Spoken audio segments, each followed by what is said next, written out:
What's going on, everybody? Welcome back to another episode of JohnnyVTV Live. Join with me, my boys Kyle Donnelly and Nick Durst. What's going on, fellas? Kyle's pumped up. He's ready to watch his Red Sox win the wild card game tonight.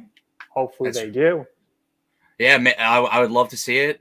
Absolutely second what you said, Nick. And not going to lie, I also am feeling a little good because even though my Titans lost, I won some money on my parlays this weekend. So thanks to a little.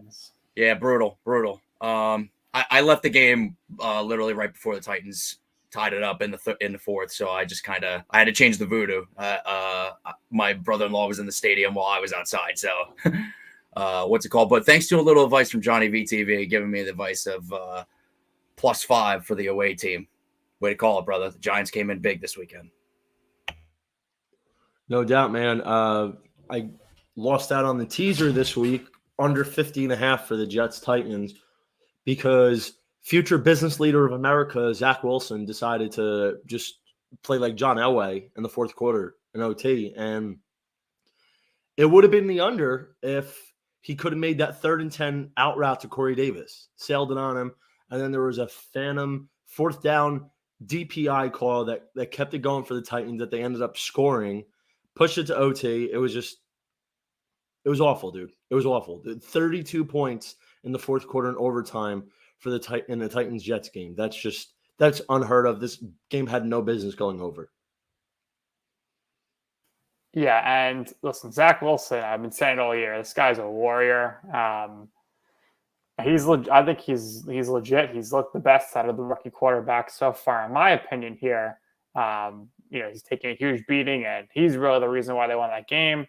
Kyle, as a Titans fan, you got to be crushed. I mean, Tannehill makes a perfect throw at the end there in overtime. The receiver drops the ball. He would have walked into the end zone, and then you get the missed field goal. But the good news is that everybody else in the division lost as well. Hey, the division is not a strong one this year by any means, Nick. So I agree. It was crushing because I expected to win by 7 last Sunday with the Titans. I mean, even 10, honestly. And that was What do I tell you guys?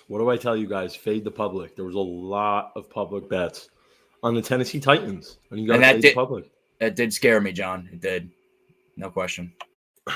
It was going to be an issue without Julio Jones and A.J. Brown. And their defense is brutal. That's why when it came out, what was it, Wednesday or Thursday when they came out with that? I knew it was we were in trouble, man. I knew it. Absolutely. Well, we're waiting for our guest, Chris Gronkowski. He's coming on the show today. But while we're waiting for him, we got a baseball game tonight. We got the Boston Red Sox hosting the New York Yankees, one of the most storied rivalries in all of sports. Yankees, Red Sox, Garrett Cole on the bump versus Nate Eovaldi. Objectively speaking, where are you guys leaning with this game? Kyle, if it comes down to the closers, I think the Red Sox have the advantage because if I talked to my Yankee fans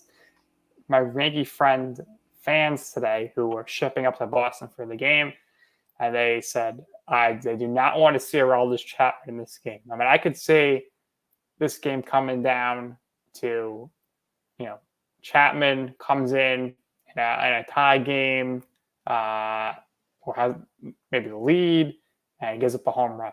I think it's going to be a close game. I don't think either team is going to, have this high-powered offense. Injuries all around. J.D. Martinez is a huge loss. DJ LeMahieu's out, so that kind of is like who's playing, for him. So we'll see what happens there. Higa Ashioka is going to be catching, I'd assume, for Garrett Cole. Listen, Cole's coming off a bad start, his last start, so there's immense pressure on him here. And I just don't think he's going to deliver tonight. I think he's going to give up 3 runs at least. And I'm interested to see if Boone does what he does to everybody else in this scenario. If Cole gets up 3 runs in the first, 2 innings, 3 innings, is he going to be a quick hook and go to the pen? Or is he going to say, Garrett Cole's our best pitcher. Let's let him go until, he's got 100 pitches. So objectively speaking, I'm going to go with the Red Sox here specifically because they are the home team. And I think in a Yankee-Red Sox winner-take-all game, I think home field advantage is going to be crucial, despite the fact that your Red Sox, Kyle, just did not show up 2 weekends ago against the Yankees. Love the Dropkick Murphys reference, shipping off to Boston. That's some good stuff there, Nick. But I'm not going to lie. I'm very nervous about tonight's game. If it were me, I mean, the Red Sox have to attack Garrett Cole early if they're going to get to him, as far as I'm concerned, because Garrett Cole is one of those pitchers where he goes against the numbers, where the third time around guys start getting to the starting pitcher. Well, Garrett Cole, actually, if you look at his numbers, he's better as he gets along the game. So that's what honestly gets me nervous as a Red Sox fan, knowing that also the Yankees have an insanely good bullpen, something that the Red Sox do not have, plain and simple. Nick, I know you're trying to poke the bear. I know what you're doing. I'm not. I think the Red Sox have a better bullpen. Adam Ottavino has been good for the Red Sox this year. Yeah. Well, yeah, that's for sure. You're really going to say the Yankees bullpen's lights out because of Nestor Cortez? I mean, Britton's out, so I think their bullpens are evenly matched. I think, Evaldi's going to have to be smart. You can't let Judge Stanton hurt you. If you get through those two guys, then you're going to be set. And then Sunday, it was crazy. I don't know what the Royals are doing pitching to Judge. Of course, he's going to win the game there. Red Sox very lucky, Kyle, that they didn't have to play yesterday against the Blue Jays. And the Mariners, they shot themselves in the foot this weekend by losing twice. I was really hoping for a 4-way tie. Would have been great, and it would have seen the Yankees getting eliminated prior to the wild card game.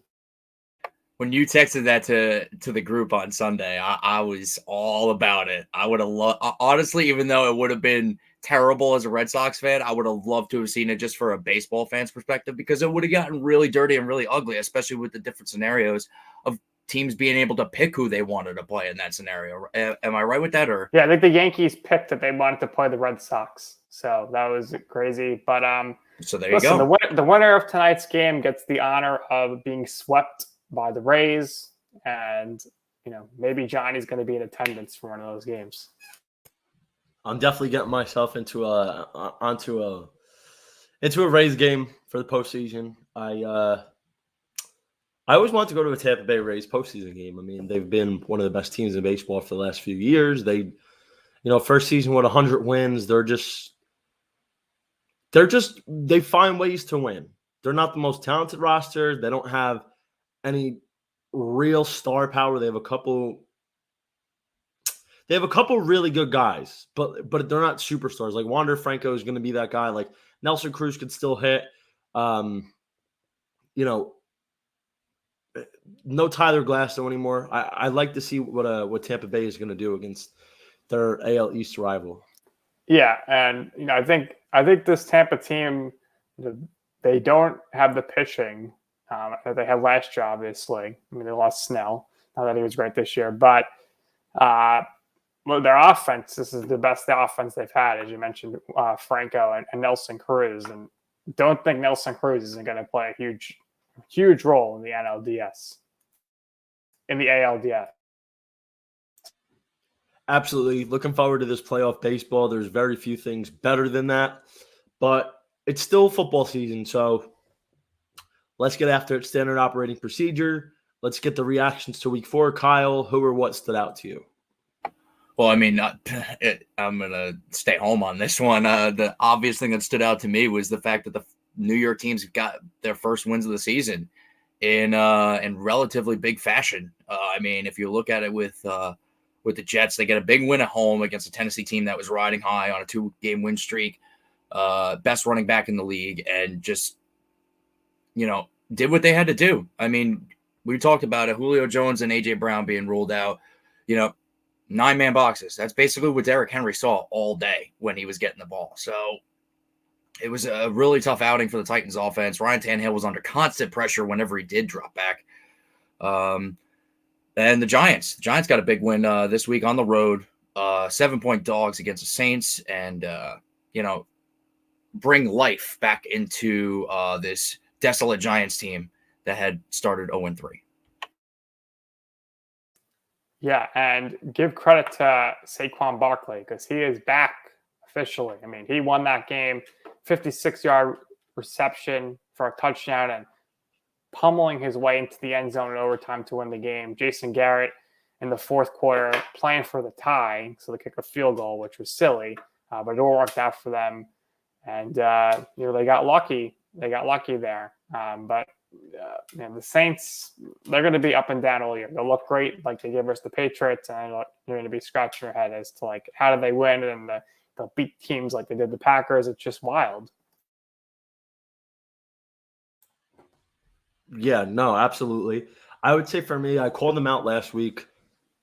They hadn't covered a spread in 5 straight games. I was like, when is Kansas City going to wake up? Enough was enough. And they did just that, 40-piece the Eagles. Tyreek Hill back to his usual self, 11 catches, over 160 yards, 3 tuds, Mahomes 5 touchdown passes. Kansas City, of course, Philadelphia is they're not an elite team by any stretch, but it was nice to see them go out, take care of business, and, do what good teams do, and that's beat inferior opponents. So it was very great to see Kansas City not only win in their fashion, but, of course, cover the spread. Yeah. If I'm Kansas City, though, I'm concerned about my defense. I mean, they're just like not really getting it together this year. It's hurting them, and right now they're in last place, so we will see what happens with them. What stood out to me, I mean, Kyle can probably guess where I'm going with this. The best team in football, the Arizona Cardinals. Told you so. Kyler Murray, MVP. I told you so. What a whipping they put down on the Rams. I don't see how you could say the Cardinals aren't a playoff team at this point. Not many teams can go 5-0 and miss the playoffs, but we shall see. Well, on that note, I think Arizona, they played terrible against Jacksonville. If it wasn't for a pick 6 on Trevor Lawrence, who knows what happens in that game. They should have lost to the Vikings. I'll give it to them. They played very well. They had a great game plan against LA. And obviously, the Rams are my Super Bowl prediction team. But they have a glaring weakness, and that's their run defense. Their run defense is awful right now. Chase Edmonds' first 100-yard game of the season. And I'll say this, though. LA played awful. And their awful should have been 30 points. Matt Gay misses a field goal. He doesn't normally miss those inside 45 yards. And Matthew Stafford had a rushing touchdown. And Sean McVay, for whatever reason, didn't challenge. And it's 2nd and goal from the 1, or inside the 1. And they get shut out and can't score on the next 2 plays. So realistically, 30 points should have happened. And that was their off week. So listen, give credit where it's due with the Arizona Cardinals. I'm not sold on them. I think there's a lot of overhype in the market on Arizona. I think they should be a sell-high team. I mean, you look at it like, what have they done? Nobody in offense is really – in the passing offense has really thrived. I mean, you got – AJ Green's looking pretty good. AJ Green has looked revitalized over there. He does. He looks like he found the fountain of youth. But – like D-Hop doesn't look like D-Hop right now. Rondell Moore had, a couple big receiving performances because he had like an 80-yard touchdown catch. This Edmonds-Connors split backfield is awful. I can't stand it. Christian Kirk, he's done okay. I mean, Kyler Murray's really spreading it around right now. I'm not sold on it. I think they took it too light, honestly. I'm not sold on Arizona. I really am not. Well, they could easily be 2-2 right now. To further Nick's point, I think that, with Arizona, I mean, it's just a matter of time with them because look at how they haven't really needed that contribution from any one major player other than maybe D-Hop, and they're just rolling right along at 5-0. Or at 5-1, I'm sorry. Or 4-1, right? 4-0. 4-0. I got 1 week ahead. Sorry. I think they're going to beat the 49ers next week. But I think the 1 seed is going to be really important in the NFC this year because there's not much to me that's separating the Packers, the Rams, the Cardinals, and the Bucs. I think they're all very close. There's not much of a home field advantage in Arizona. To be seen, what really happens in LA. I think it could be important. But, yeah, I think the home field advantage is going to be really crucial this year. With full capacity fans and of course, you want to get the bye because the NFC is, I think 1 through 10 is a lot stronger than the AFC, where the AFC is just a little more top heavy, not fully balanced. Quick thanks to 5 teams for me. The Cowboys, the Chiefs, the Giants, the Seahawks, and the Packers, all for covering and making me some big money this weekend. Speaking of Week 5, what's the Week 5 matchup you're looking forward to the most?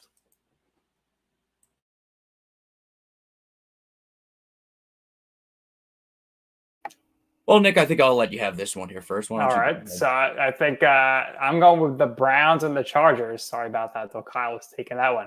Huge matchup. 2 teams at the top. As you see there on the bottom of your screen, Chargers are -1.5. Over under. Probably going to go over. Should be a high scoring game. This is a big time matchup of AFC teams. And we're also looking forward to the rematch of the AFC Championship game between the Bills and the Chiefs. I think that should really be a good one, a statement one. And I would definitely take the Bills at +2.5 for sure. I find that interesting. 2.5 is a great price for Kansas City. I want to see what the public money is going to be, so I'm going to check it a little bit more later during the week. But, bro, like, these matchups, I always felt that Kansas City, like, Buffalo can't match up with them. Buffalo can't run the ball that well. Their defense isn't that good. Nobody's going to beat Kansas City in a track meet as long as Patrick Mahomes and company doesn't turn the ball over. Like, I don't see how the Chiefs don't win by 7 or more.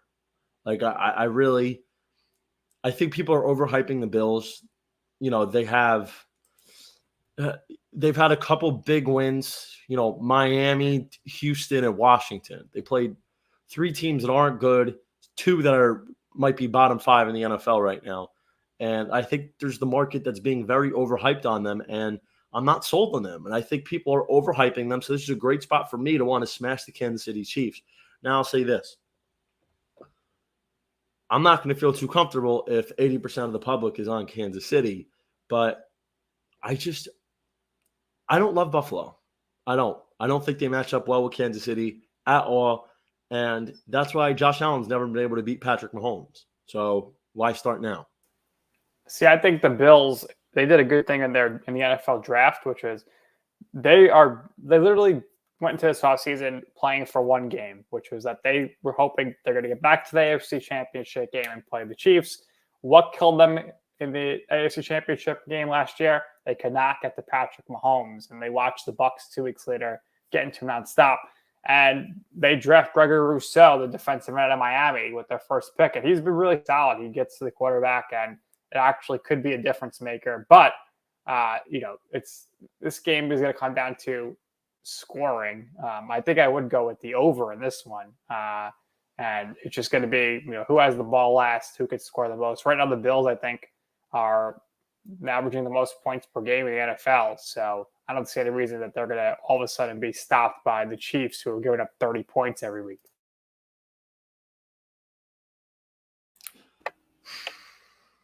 Listen, I get what you're thinking here, but at the end of the day, why would I think Buffalo is able to beat Kansas City? Like, in what world? Why would I? They have a better defense. Their defense isn't that good, though. Like, okay, fine. Kansas City's defense has been really bad, but 2 shutouts for the Bills this year, right? I know, bad team. They played Houston and Miami on the shutouts. Like, listen, I get it. It's still impressive to be shutting teams out, but let's not act like they shut out Green Bay or they shut out Cleveland or the Chargers or the Rams. Like, I think there's a lot of overhype on Buffalo right now. I'll happily take Kansas City at -2.5. What do you think, Kyle? Yeah, I mean, Kansas City's at home here, so I would still take Kansas City because you could get it at 2.5 where a field goal covers you. But as soon as it starts creeping to 3.5, I might be inclined to take the Bills there, just simply because, the Bills aren't going to be no slouch of a team. I don't think they're going to want to get embarrassed on a national stage against the Chiefs for sure.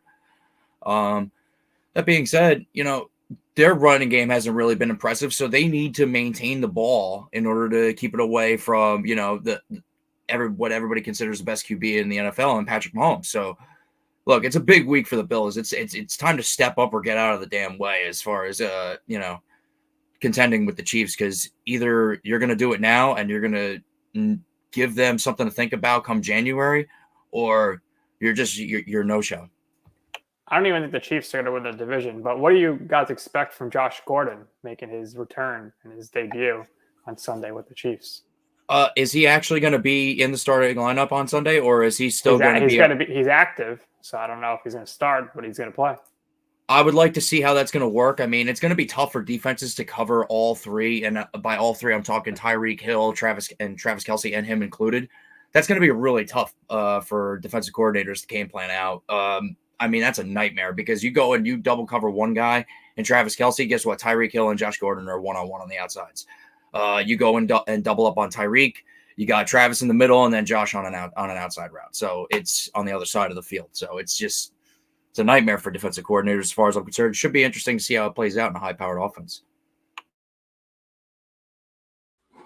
Guys, not to interrupt here, but our guest has arrived.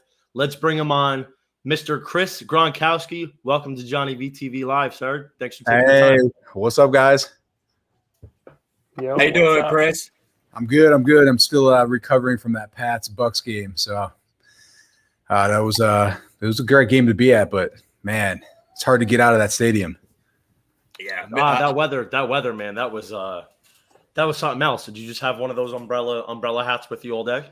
Oh, I was lucky. I was sitting inside, but yeah, that was the right time to have a suite. That's for sure. So let me ask you. Obviously, your brother played for New England for many years, and now he's on Tampa Bay. Obviously, you're going to root for your brother's team, but do you still have love for the Patriots? Yeah, for sure, man. I have respect for every team. I played on 4 myself, so once you get to that level, and you respect everyone. Every team's good. Every player's good.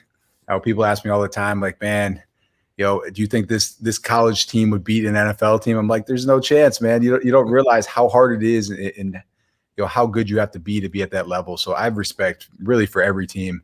I think at the end of the day, Rob's going to consider the Patriots his team. So I think there'll always be love there. He just donated a couple $1 million playground back to Boston, and I think that will always kind of be his home.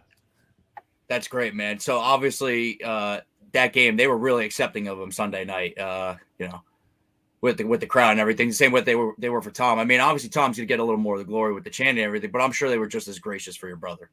Yeah, well, he wasn't there.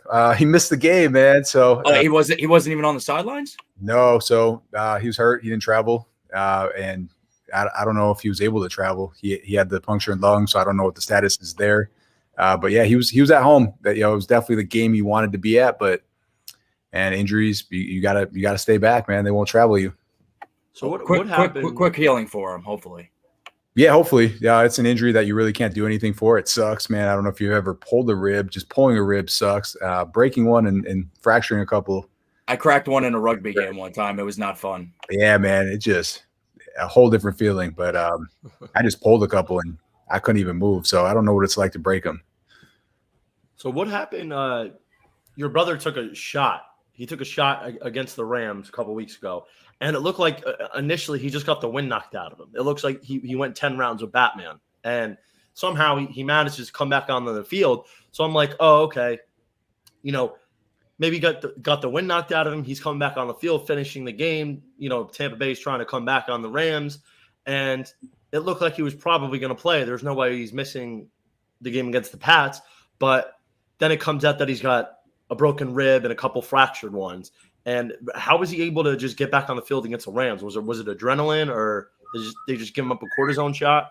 No. So, first off, they supposedly X-rayed him or MRI'd him on the sideline, and it came back negative. So I don't know what kind of machines they got there, but they're faulty ones. They need a new one. So this is the same stadium that had a lightning delay indoors. So that's the issue. That was crazy yesterday too. Seeing that.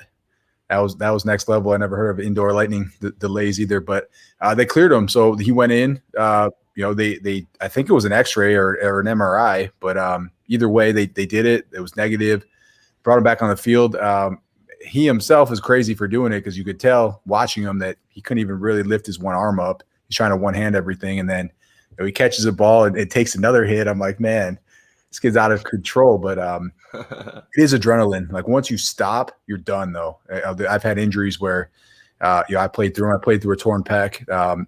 After the game, I couldn't even move my arm, but it happened in the second quarter. I played the rest of the game, probably another 20 to 30 snaps, and then found out after the game that my pec was completely ruptured and torn. I had to have surgery. So it is a ton of adrenaline and a lot of ego as well. Hey, Chris, what was it like growing up Gronkowski? Like, you got a few brothers, and it's probably a lot of high protein diets growing up, a lot of sports, and what was it like growing up with Rob and Glenn, and how was that growing up? That's mayhem, man. That's all it is. Straight mayhem. We weren't allowed to like just chill inside and like play video games or watch TV. My parents would just throw us outside. We had a really cool neighborhood where it was just like a bunch of kids in the neighborhood. Man, growing up in Buffalo, there's no fences. You just walk through each other's yards, play pickup baseball, backyard baseball, all that. So it was just nonstop action. We're kind of that house everyone came over to. So, man, we were always doing something active as well. And it just generated just massive competition between us all. You ever see that episode of Family Guy that the Gronkowskis move into Quahog next to the Griffins? Was that an accurate representation of you guys as a household? Yeah, man. So, we were a part of that. I still get checks from that. It's great. I said one word in the whole episode. You get paid per word that you say. So I said hi, and that was it. And I still get checks from it. So that's pretty cool how that works. But man, that was pretty outrageous. Of course, it's Family Guy, so they took it to the whole nother level. But yeah, man, it was just fights all day, every day for us as kids growing up. But yeah, man, that Family Guy was funny though. I'm sure your mom had to put up with a lot growing up, huh? Yeah, I don't know how she did it. Pretty much a full-time job that never ended is what it was. I try to think about it now because I have 3 kids. I have 3 boys. They're not even really playing sports yet. They're just getting into it. I actually have to coach a game here in a little bit. But, she had 5 boys. We all played multiple sports. We all played on travel teams. She literally physically could not bring us all to practice, or her and my dad together couldn't bring us all to practice because we were on so many different teams that she'd have to create this massive calendar, and she'd have to schedule it with the other parents, the other coaches, and find a way to really manage getting all 5 of us to practice at home without a cell phone, which was like the most amazing thing ever to me. Like, how do you do all that without a cell phone back in the day? If one thing goes wrong, it's like, what do you do now? And, she found out, but she found a way to get it done every time. So that's like the most impressive thing I've ever seen. The old-fashioned landline. The landline, you got to call like a week ahead though. You got to plan it with like, the neighbor or the coach or whatever it is, and make sure they actually answer the phone and actually remember as well. So that's like next level stuff when you think about it. It's pretty much running a business of raising children is what it was. Mama Gronk's the real MVP. All day, man. She made every meal for us, every lunch for us. We never ate out because we were so crazy that it was pretty much impossible to handle us at a restaurant. So every meal she had to make at home as well. Chris, you recently posted a video about your pregame meals. What was your postgame meal, and did it change based on a win-loss result? Yeah, man. Postgame was it was always something quick. Well, at least away games. So actually, yeah, away games, it would be something quick to grab right before you got on the bus to go to the plane. At home, though, it was really cool is the teams actually take care of you and your family members as well. So they'll give you family passes. You could give them to your family members and friends. After the game, they come down in the tunnel or with the Cowboys, they had like a room all set up and they'd have food catered for you. So you'd eat good after the games. The whole game plan with that, though, was to make sure your family members weren't completely hammered at that time so that they didn't make a fool of themselves in that back room in front of all the players and coaches. So that was the trick, man. Like, do I give it to this friend who's going to be partying the whole entire game and pregame and probably is going to be blacked out by the time he gets there? Or do I just tell him there's no family passes? That was always the trick. So you played in the NFL for a few years, and after that was done, you turned your attention to creating a great product called Ice Shaker. And the reason I know this, doing some work with JDF, our boys over there, and obviously Ice Shaker is a sponsor of many shows. It's a great product, man. It keeps drinks cold up to 8 hours, and I think warm up to 7 hours, something along those lines. And you went on Shark Tank for it. what's that been like? How has that changed your life, the Ice Shaker? Yeah, man. Really started as a side hustle, just something I like doing. And then once I got on Shark Tank, it became a full-time job overnight. So Shark Tank was massive. It's everything they say it is. 5 million people, I think, watched that show the day it aired. To this day, we get reruns all the time. We got a 1-year update as well. So our sales probably 20x overnight. But at the same time, so did the work. I was shipping everything out of this upstairs in my house. Really had no employees at the time. Had one product, one size, one color, and everything completely changed overnight. So became a full-time business, had to learn how to really run a business, manage a team after that. And it's been good, man, but it's a lot of work. You don't just chill after you get on Shark Tank. And the Sharks don't come in and take over your business. They help you, but you're still the one that's doing all the work all day, every day. So yeah, man, it's been a beast for sure. It's been a lot of fun. I've learned a lot so far. That's awesome, man.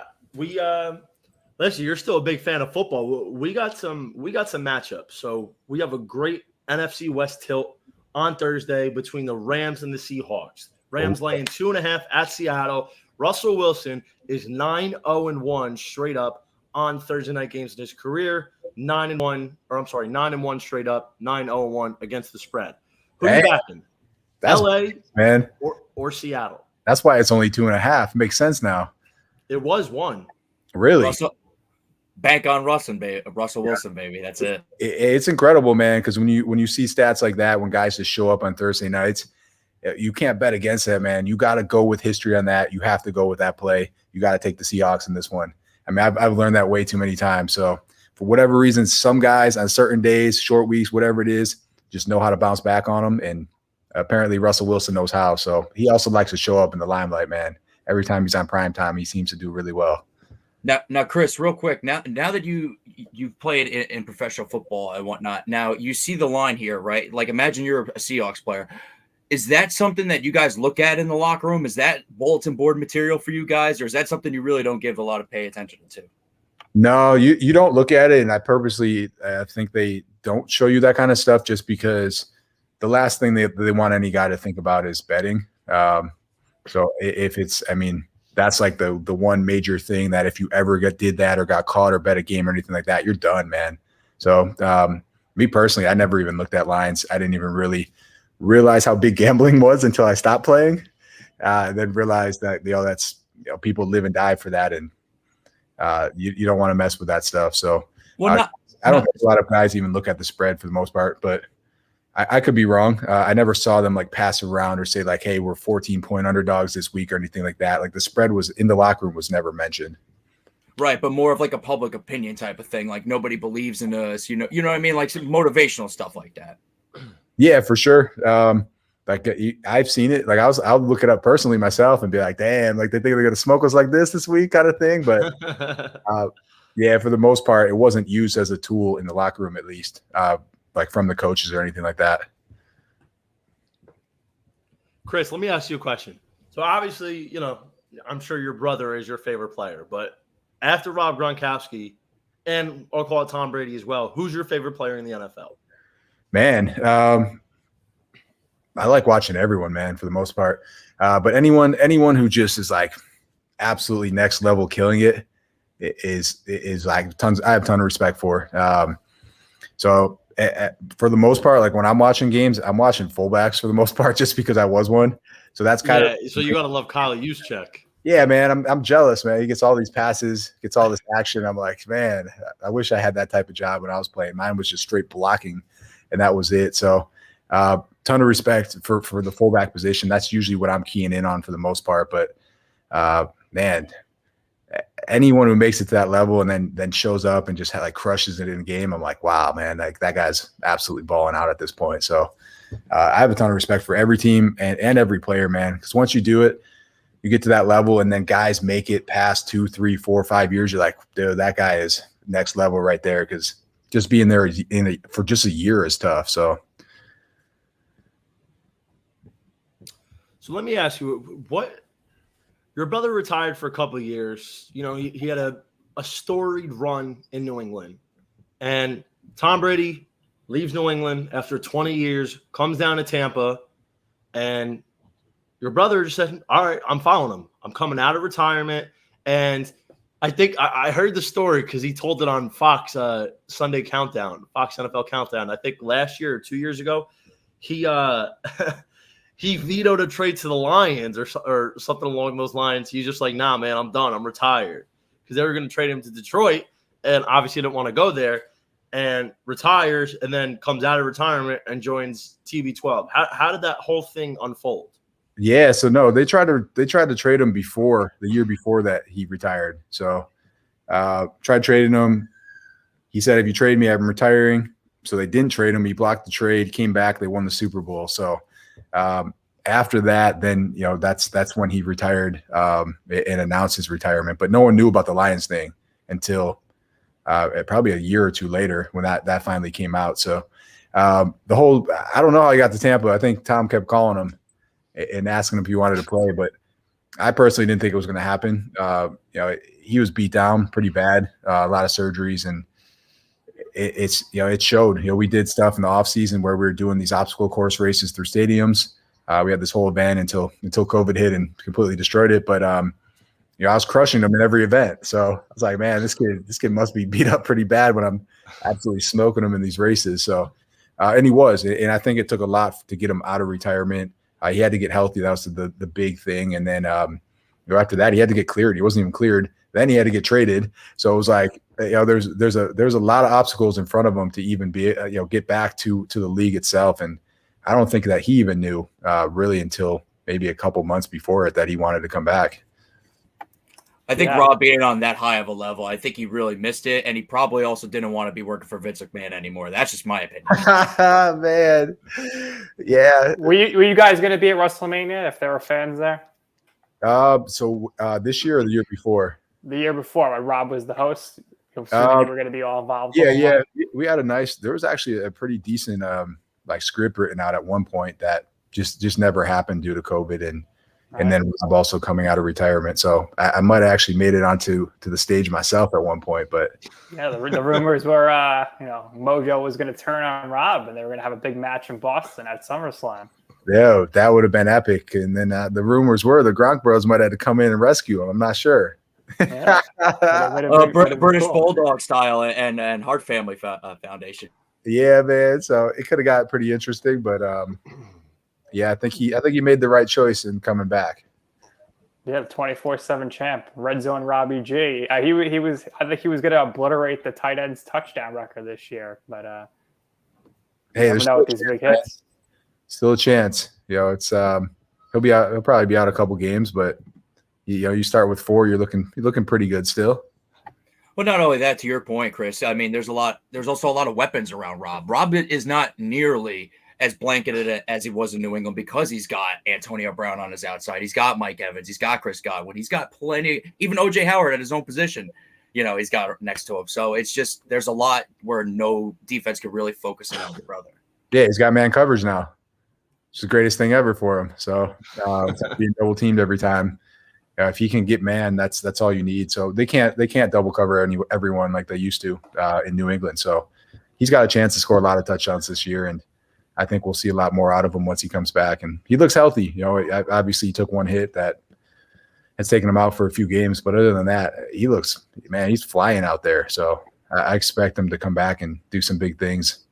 Me personally, sorry, one more thing. I just really love to see it from him because I'm a Titans fan, but I really love your brother. He just plays the game with so much fun. He's like a kid out there playing football, and it's really great to see. So I really want to see him get back healthy. Yeah, man. He's been like that since day one, so he'll be back. Chris, your former team, the Cowboys, they're looking like they're going to run away with the East here. Your thoughts on just how they've been exceeding expectations, or at least meeting expectations right now? And when you were a Cowboy, did you always feel such immense pressure because you guys are getting all this coverage, and then ultimately the Cowboys just can never get the job done? So I just want to know how much pressure is put on everybody on the roster, every single man, because I'm sure in Dallas everybody's being talked about morning and night. It's the main story there. Yeah, man. No, they look good this year. They look really good. That O-line is solid, man. I think they proved that going against the Bucs week 1. And yeah, man. And I'll tell you what, Dak is definitely impressed, especially coming off of a season-ending injury and not playing for a while. He came out just absolutely slinging this year. So they look amazing, man. I've definitely liked their spreads this year. That's for sure. So what's it like to play in Dallas? It's definitely different from all the teams I played on. Dallas was by far the most pressure, and it's really caused because of Jerry wanting as much media attention as possible. So he lets people come in that locker room that probably shouldn't be in that locker room. It actually causes issues with a lot of the players too, between the reporters and the players. But they're trying to tear you down, and everywhere else I went, they were trying to build you up from the media perspective. So it definitely puts a lot more pressure on you to perform. And I mean, I know why Jerry does it, because he wants as many eyeballs on it as possible. But at the end of the day, it doesn't always help, at least not from a player's perspective. Do you think he needs somebody there, Chris, as kind of like a buffer? Because, ever since he really took over as the owner in the 90s and ever since 95, he really hasn't been close to winning a Super Bowl since, or 96, I'm sorry, excuse me, but he hasn't been close. Do you think it'll take until he steps away from that GM role for the Cowboys to finally win the Super Bowl?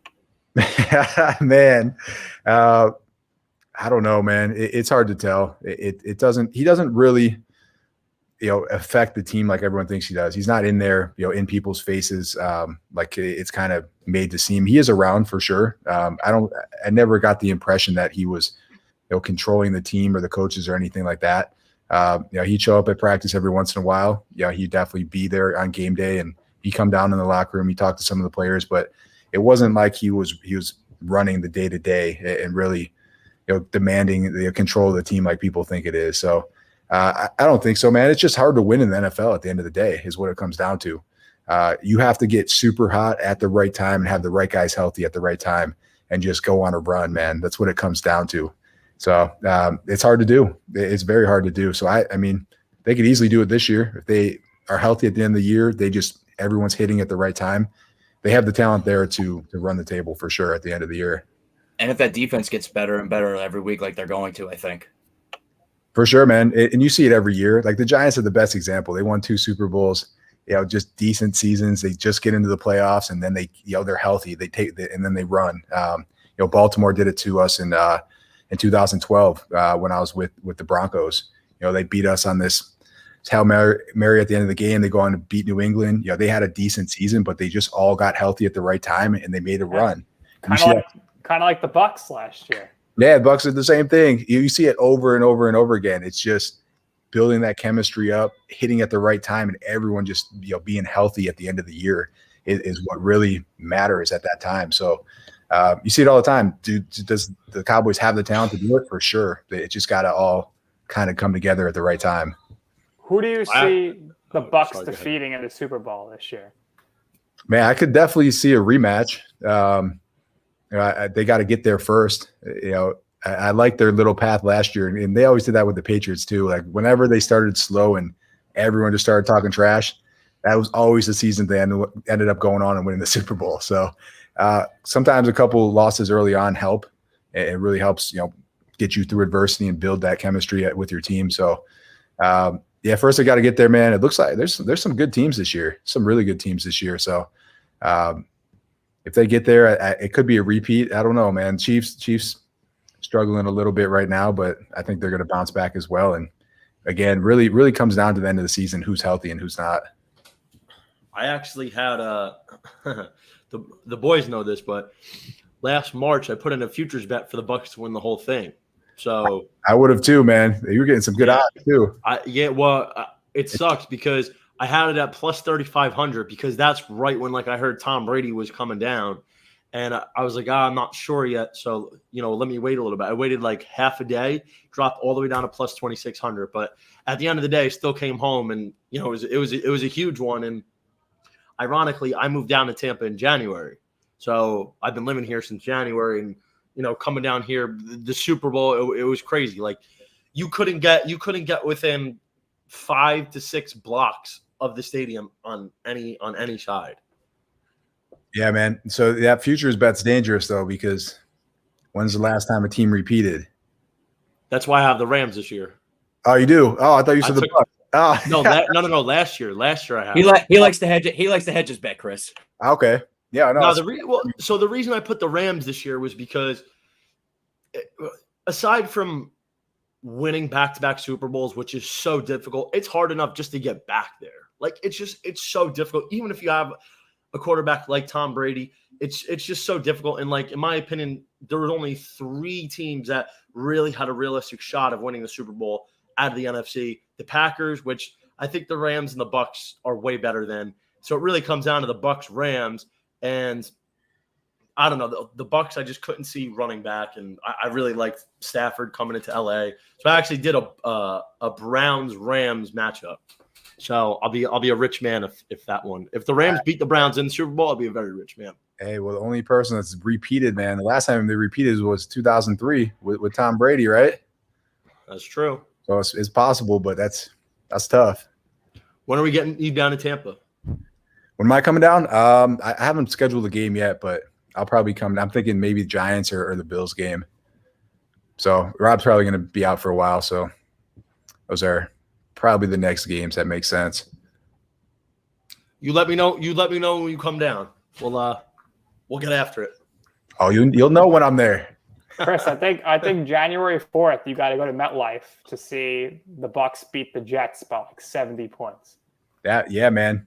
I think the Jets will get better by then, though. I don't think it will be Zach Wilson looks good. Yeah, he had a good game last game, right? I didn't get to catch that, but I know a lot of people were talking trash after his game against Bill Belichick. But that kind of makes sense why he did so poorly against Bill. Yeah, I mean, Bill's like undefeated against rookie quarterbacks. Yeah, that's just a terrible matchup for any rookie. Yeah, I'm not gonna lie. I got Zach Wilson up close and personal this week, and boy, did that hurt. That hurt me. He looks like a future business leader of America. I had that teaser under 50.5, that 32 points in the fourth quarter in OT. I was telling them, I'm like, that game had no business going even close to 45 points, let alone 51. It was an absolute tragedy. It was tough for me to get out of bed all yesterday. Just dealing with that. You bet on the game. I'm a fan. Can you imagine how miserable it is for me living in New Jersey as a Titans fan, having to hear all these Jet fans? Johnny, you're crazy right now talking to me. No, that's rough, man. Chris, did you guys grow up Bills fans? Oh, for sure, man. Huge Bills fans. You buying the Bills this year? I think they're legit. I think they'll be back in the AFC Championship. Yeah, for sure. They look really good. So I think just another year of them all together too is going to really help build that chemistry. I think they were a little shaky in the playoffs. I think they're a better team than they performed in the playoffs last year. So I think they'll learn on that and build on that as well. And yeah, man, I think they're going to be a tough team to beat. I think that Bucs-Bills matchup is going to be a good one. And sorry, go ahead, Nick. I was going to say, you still have family and people that you know in Buffalo. What's everyone feeling about this proposed indoor new stadium for the Bills? To me, it just seems wrong. They have to be outdoors. Oh, did they changed it to indoor? Well, the proposal is they want to make it indoor or a dome or a retractable roof. I think you make it retractable, and for football games, you always open that roof no matter what's happening. But for the city of Buffalo itself, if you don't put it indoor, man, like you're wasting so much revenue because no concerts or anything, right? You're losing all that, which your Buffalo definitely needs. So I think you gotta make it have the capabilities of being indoor. But yeah, I agree, man. Like, how can you have a Bills game without guys with their shirts off in the snow? That's not even possible. So yeah, how many tables will be lit on fire if the Bills are hosting the AFC Championship game? A lot. There's going to be a lot, even if they're not hosting, though. So, how many tables did you jump through going to games as a youngster? Man, so yeah, I don't know how many tables I jumped through. I've probably watched the staple was leaving the stadium and just watching everyone just piss on the wall inside the stadium, and you're like, I thought it was normal. So when I got to the Cowboys, I was like, why isn't anyone all crazy here? Why is there 0 fights in the stadium? Because that's all you saw in Buffalo was just all the yellow shirts just run to one direction because there was just nonstop fights. And then 2 seconds later, all the yellow, security guards would all run to the other side of the stadium. People would fall off the top bleachers. Like that's half the time you watch the fans because the game sucked and and the crowd was so entertaining and everyone was so hammered. So that was kind of what I remembered growing up. But I personally wasn't able to really tailgate as a kid. And then later in college, during college, I brought my Bills Mafia, what I learned from going to the games, I brought it to college and then was dropped through some tables in college. So for Sundays, Chris, when you're preparing to watch your Bills games, do you got your Jim Kelly jersey on or you got your Thurman Thomas jersey on? Oh, man. OJ. Yeah, I don't have any jerseys, but usually I'll put like my Zubas on if I'm going to watch a game. That's usually my go-to. But, fellas, I got to get rolling, though. I have a makeup baseball game that I got to run to. Good luck coaching with that, Chris. All right. I hope you win. I appreciate it, man. The games always get crazy. My kids are it's my 5U team, so 5-year-old. So it's always entertaining. So just have fun mostly right now. For sure. Make sure no one gets hit in the face with a bat. That's pretty much what it comes down to. Chris, thank you so much for joining us, and we hope to have you on again in the future. Best of luck with the 5U today, man. I appreciate it, guys. Thanks so much. All right. Take care, it Chris. easy. Great, man. Great. We guess. expected him to be entertaining, and he did not. Nothing disappoint.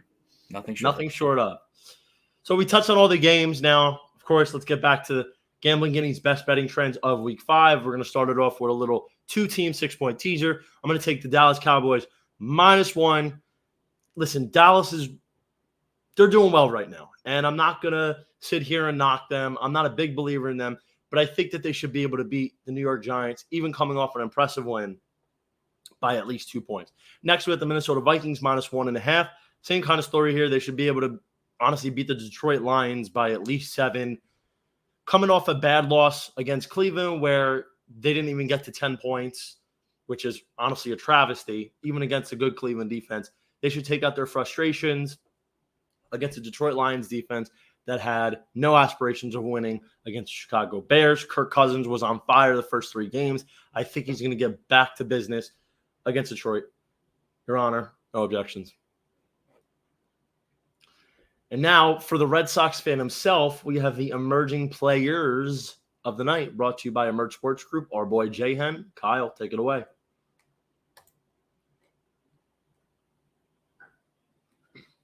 That being said, it comes from my Red Sox, Hunter Renfroe, and Nate Eovaldi. Listen, now that JD Martinez is out for tonight, Hunter Renfroe is going to have to step up in a big way in that 6th spot and absolutely carry the back end of this Red Sox lineup. And if they want to have a chance against a high-powered Yankees offense, as far as I'm concerned as well. And also you got Nate Eovaldi, who's got to come out slinging tonight. He's probably only been given 5 or 6 innings, top 6 innings, but he's got to be shut out as far as I'm concerned with the Red Sox or with the Yankees, or else Red Sox aren't really going to have much of a chance in this one. Because I think if it gets to, a tight game later on, I like the Yankees bullpen. So hopefully big games at a Nate Eovaldi and Hunter Renfroe so I can brag to all my Yankees fans. Hope so. All right, Nick, what's your final thoughts here? Adios, Luis Rojas. The Mets decided they will not be bringing him back, which is a step in the right direction. Nothing against him, but 2 years here, losing record. You spend 100 and something days in first place, you end up with a losing record for the Mets. Not acceptable. I don't like that Sandy Alderson's staying on. It's going to really limit the people who are going to be willing to come in here and be the president of baseball operations if they're working his shadow. Right now, the top 2 rumored guys are Theo Epstein, who I think will not want to come and play with Sandy Alderson. And you got Billy Beane, which I think is interesting because you bring Moneyball to New York, plus you throw in some Steve Cohen billions. Could be a really good combination. I think so. So I'd like to see Billy Beane or Theo Epstein. I'll be okay with Mike Chernoff or David Stearns from the Brewers or Indians. But again, why would either of those teams let him go? Let them go. They wouldn't. I think Billy Beane would be allowed to be let go because of Alderson's past relationship with the A's. I think something could work out there. As far as manager is concerned, I'd like to see them either if they're going to get a first-time manager, I say hire Carlos Beltran again. Let's see what he can do, or maybe Joe McEwing. But I personally would like to see them go to veteran, and I want to see Buck Showalter managing the Mets, but I think that's highly, highly unlikely. And Mets got a lot of work ahead of them. They broke Johnny's wallet and his heart this season with an epic collapse. They got a lot of holes. They got to get an ace because about DeGrom. Try to re-sign Stroman. You got to bring back Syndergaard. We'll see that with Jacofoa. But for the Mets, the Red Sox, there's so many teams. The first thing you should be doing this offseason, as far as free agency is concerned, is you got to try to sign Chris Bryant. He's going to solve a lot of issues for a lot of teams. But again, who knows? Let's hope we have an off season because sadly, I think we're going to enjoy this month here of baseball, and then we're going to be looking at a lockout, a strike. We're not going to have baseball in April, which sucks. I disagree with that. They're not going to lock out. But in any case, my final thoughts are the New York Yankees have not been able to get over the hump. They haven't won a World Series in over 10 years, and they've always put so much money into their offenses. And, this year was another prime example of that going to get Anthony Rizzo and Joey Gallo, which was great. It gave them a shot. It breathed new life into their offense. But I've been saying this since I was a kid. It comes down to pitching in the postseason. So, Garrett Cole, who's dealing with a hamstring injury right now, who hasn't been himself. He's allowed 5 or more runs and 7 or more hits in 2 of his last 3 outings. He's not sharp. And in a winner-take-all game tonight against Boston, this is not a situation that you want to be in. The Yankees had a great season, but, Garrett Cole is not himself. And even if they make it past the Red Sox tonight, I just am not sold on their starting pitching the rest of the way. As good as their bullpen has been for most of the season, listen, you ideally want six and a third innings out of your starters in the playoffs. You don't want to tax that bullpen. And there's a lot of good teams in the AL. It's going to be a tough one. I want to see how Garrett Cole's hamstring affects or doesn't affect him tonight. What are you guys thinking since, this is the last show we'll do before the playoffs start? Who's going to be in the World Series this year? Giants, Rays. I hate jumping ship. I picked the Yankees preseason, Yankees, Mets. But Dodgers, I don't know if I love the Dodgers. I could realistically see it be Yankees, Brewers, man. That 3-headed monster with the Brewers. You still got a good bullpen, even though Devin Williams got chopped and punched the wall, broke his hand. I think it could be Yankees, Brewers. I don't love the Braves. I don't love the Dodgers. Cardinals, maybe. Giants. Maybe the Giants are going to prove me wrong, honestly. I haven't believed in them all season, and, they made me look like a fool. Yeah, I think the NL, I think the only team that I could say definitively will not be in the World Series is the Braves. I think the other teams can get in. I want to say Dodgers are going to the World Series, but I'm not too sure if they could win against Adam Wainwright. Scherzer's a little banged up, so we'll see what happens there. I think we all want to see Giants, Dodgers, and see them battle it out. Brewers are going to be well rested, ready for the winner of that game in the NLCS. But this is the Rays year. I think the Rays are going to win the World Series. They'll beat the Astros in a rematch from last year to go back to the World Series. And, as long as Kevin Cash doesn't pull his starter, if he's dealing and there's no reason to pull him, then I think the Rays offense is going to really power them through. And finally, the Rays will win a World Series. So that wraps it up for us this week. Follow us on Twitter. I'm at JohnnyVTV. Nick's at Nick_Durst. Kyle doesn't have a Twitter. And Chris, great guest today, at Chris Gronkowski. We will see you next week. We'll have a better idea what's going on in the MLB postseason. So we will definitely touch on that. Also, we're going to get into some hot matchups for Week 6. Take it easy. See you next week.